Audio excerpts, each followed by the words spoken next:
Buenas tardes, amados hermanos. Espero que estén muy bien. Hoy día vamos a continuar con el estudio bíblico de Romanos capítulo 3, versículo 21 al 27.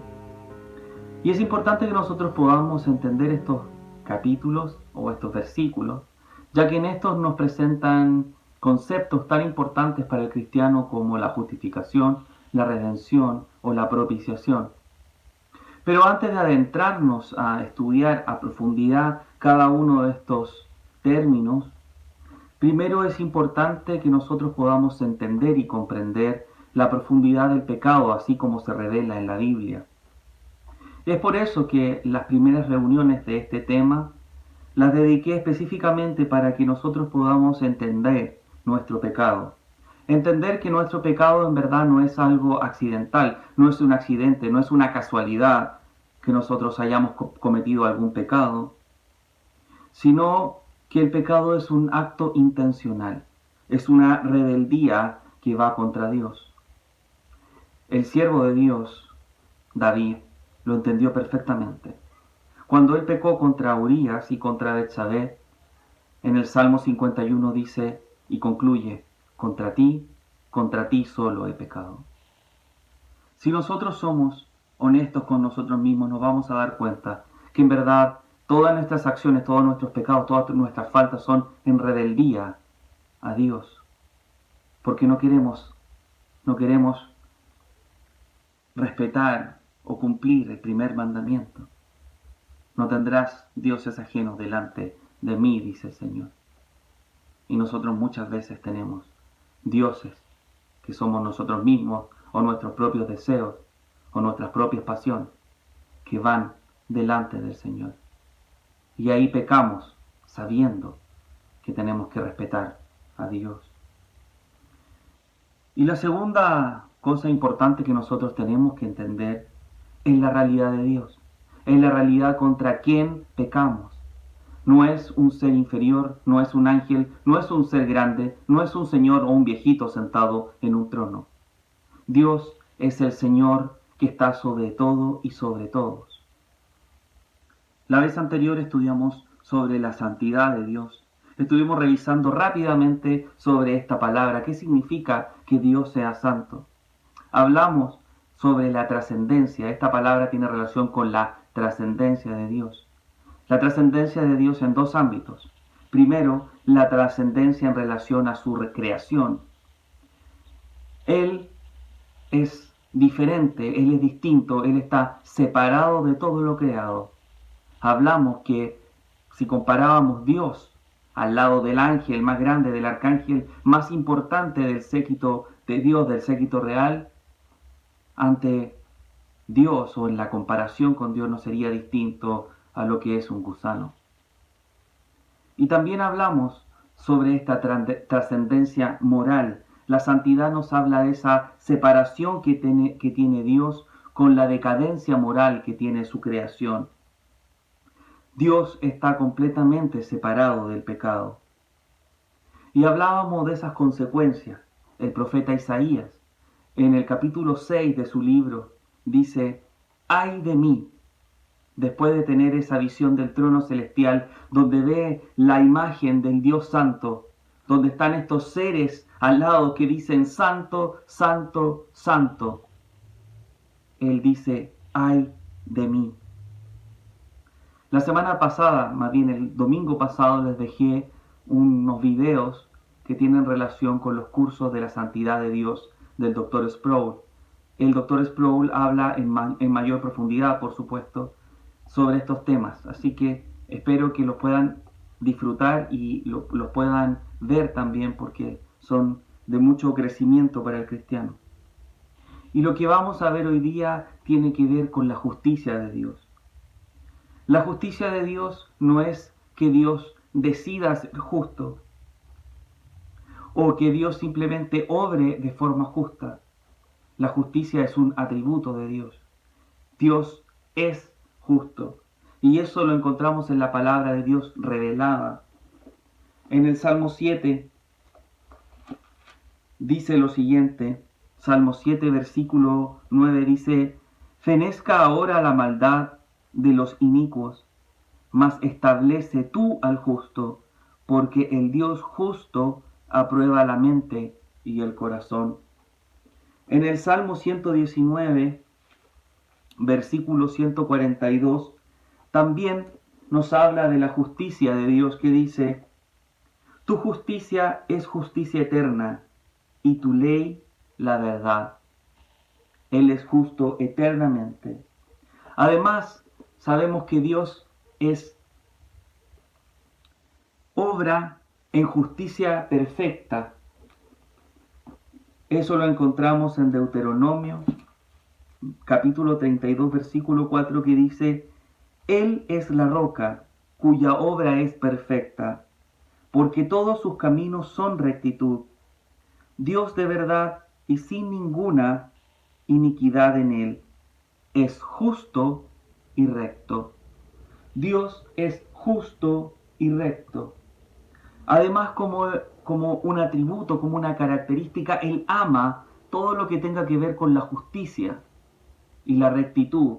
Y al mismo tiempo odia y desprecia todo lo que tenga que ver con la injusticia o la iniquidad. El Salmo 5 también nos habla sobre esta realidad. Salmo 5, versículo 5 dice: los insensatos no estarán delante de tus ojos. Aborreces a todos los que hacen iniquidad. Me imagino que usted conoce el verso o el dicho que dice: Dios odia al pecado, pero ama al pecador. Bueno, querido hermano, eso es una mentira. La Biblia nos revela todo lo contrario. Él aborrece al pecador. Él aborrece al que obra en iniquidad. Además, la Biblia nos presenta que Él es el juez perfecto, el juez que está y va a estar sobre toda la creación. En el Salmo, todos estos atributos están en Salmos. Salmos 9, versículo 7 dice: pero Jehová permanecerá para siempre, ha dispuesto su trono para juicio. Dios va a enjuiciar en determinado tiempo a todos y todas, como se dice ahora, que hayan cometido injusticia, iniquidad y cualquier cosa mala que esté bajo o esté en contra de sus preceptos, de sus juicios, de sus leyes. Y ahí nosotros nos encontramos con un tremendo problema. Primero, porque sabemos que a partir de la revelación bíblica nos dice que Dios es creador y bueno. También dice que Él se opone a todo lo que es inicuo y maldad. Y sabemos, a partir de lo que hemos estudiado, que el hombre siempre actúa en iniquidad y maldad. Luego, a partir de este ejercicio lógico, nosotros deberíamos concluir que Dios traerá a juicio todo hombre. Todo hombre debería estar bajo el juicio y la condena de Dios. Muchas de las personas o muchos de los peros que escucho de Dios es: ¿por qué Dios salva a algunos y no salva a todos? Esa pregunta es una pregunta errada, porque la Biblia, la pregunta real a partir de lo que estamos estudiando es: ¿por qué Dios salva a alguien? No hay ningún mérito para que nos salve a todos. ¿Por qué Dios salva a uno? Esa es la pregunta. Esa es la pregunta que da la Biblia, que nosotros deberíamos hacernos. Y al ver esto en la revelación de nuestro pecado, en el mismo libro de Romanos que estamos estudiando, en el capítulo 3, versículo 10, dice: como está escrito, no hay justo ni aún uno. No hay justo. Y esto debería traer, hermanos, a cualquier persona que entienda esta realidad de Dios, a un terror, a un respeto. Porque saber que no hay nada que el hombre pueda hacer para borrar sus pecados, para borrar el mal que ha hecho contra Dios.